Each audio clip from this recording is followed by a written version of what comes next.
கனடாவில் குடியேறுகின்ற தமிழர்களின் பிள்ளைகள் தமது தாய்மொழியாம் தமிழையும் தமிழர் கலைகளையும் கற்க வேண்டும் எனும் நோக்கில் 1990 ஆண்டு தமிழ் கலை தொழில்நுட்ப கல்லூரி திரு சுப்பிரமணியம் ராசரத்தினம் அவர்களால் ஆரம்பிக்கப்பட்டது.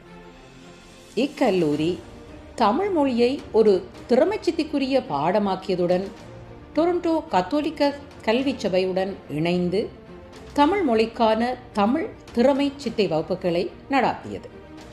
கனடாவில் உள்ளவர்கள் மத்தியில் தமிழ் மொழி அறிவில் சிறந்தோரையும் ஆசிரியர்களையும் உருவாக்கும் நோக்குடன் தமிழ்நாடு மனோன்மணியம் சுந்தரனார் பல்கலைக்கழகத்துடன் இணைந்து இளங்கலை முதுகலை பட்டப்படிப்பினை 1998 ஆண்டு ஆரம்பித்தோம்.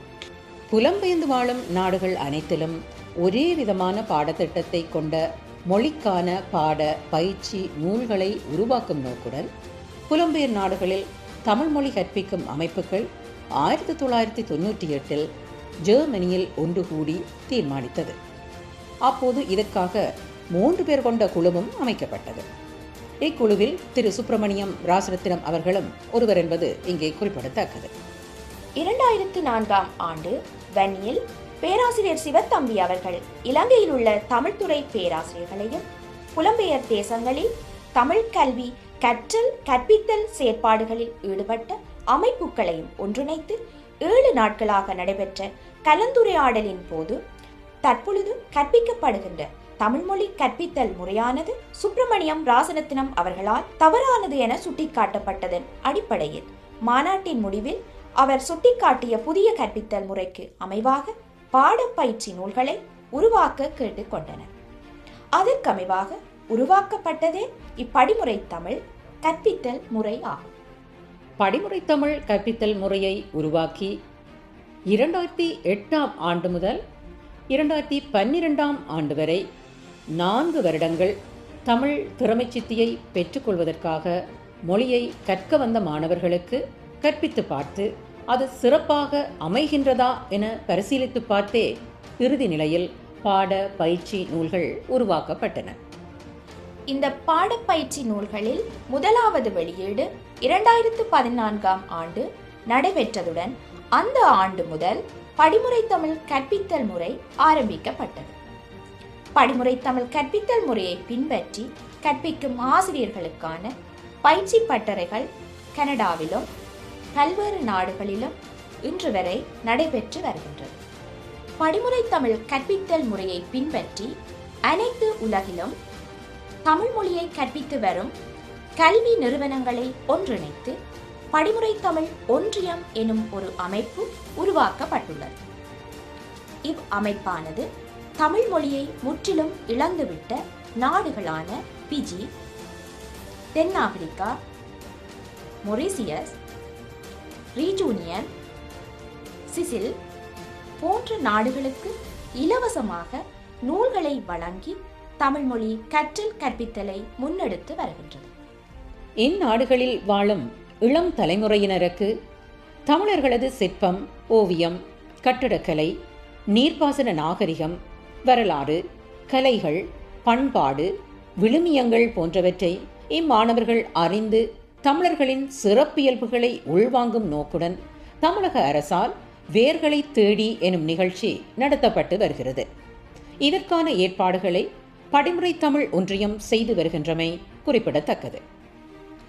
இன்று தமிழ்நாட்டில் உள்ள பல தனியார் கல்லூரிகள் படிமுறை தமிழ் கற்பித்தல் முறையை பின்பற்றி கற்பிக்க முற்பட்டுள்ளமை தமிழ் மொழி கற்பித்தலில் குறிப்பிடத்தக்க ஒரு மாற்றமாகும் என்று படிமுறை தமிழ் கற்பித்தல் முறையானது கனேடிய தமிழ் சங்கத்தை தலைமையாக கொண்டு அனைத்து நாடுகளிலும் பாடசாலைகள் அமைத்து கற்பித்தல் முறையை முன்னெடுத்து வருகிறது.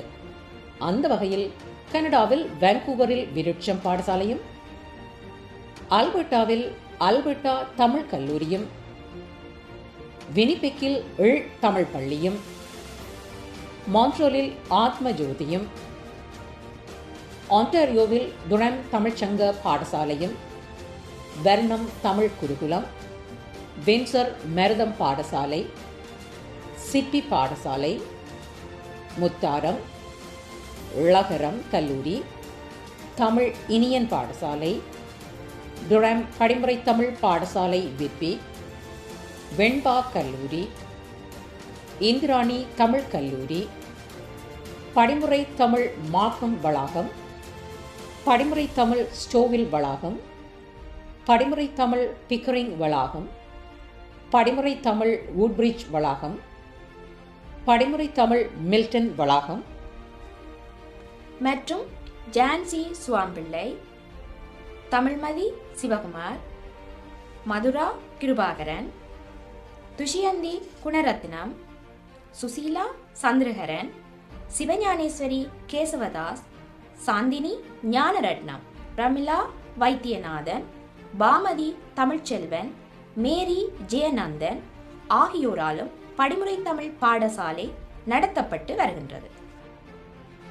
ஆஸ்திரேலியாவில் பெர்த் மாகாணத்தில் தெற்கு தமிழ் பள்ளியும், விக்டோரியா மாகாணத்தில் விக்டோரியா தமிழ்ச் சங்கத்தாலும், ஆல்பர்டா மாகாணத்தில் இலங்கை தமிழ்ச் சங்கத்தாலும், ஆல்பர்டா தமிழ்ச் சங்கத்தாலும், குயின்ஸ்லாந்து மாகாணத்தில் பிரிஸ்பேன் தமிழ்ச் சங்கத்தாலும், ஆஸ்திரேலியா வடக்கு தமிழ்ச் சங்கத்தாலும் படிமுறை தமிழ் வகுப்புகள் நடத்தப்பட்டு வருகின்றன. மேலும் பிற மொழியினருக்கு தமிழ் மொழியை கற்பித்து வருகின்றோம். குறிப்பாக சீன மாணவர்கள் எம்மிடம் தமிழ் கற்றுச் சென்றது குறிப்பிடத்தக்கது. தமிழ்நாட்டில் திரை பண்பாட்டு ஆய்வக மாணவர்களுக்கு தமிழை போதித்து வருவதும் குறிப்பிடத்தக்கது. இவ்வாறு தமிழர் வாழும் நாடுகள் எங்கும் தமிழ் மொழியையும் தமிழர் வாழ்வியலையும் மேம்படுத்தி தமிழ் தேசியத்தை கட்டமைத்து வரும் படிமுறை தமிழ் ஒன்றியம் உங்களின் அன்பையும் ஆதரவையும் வேண்டி நிற்கின்றது. நன்றி, வணக்கம்.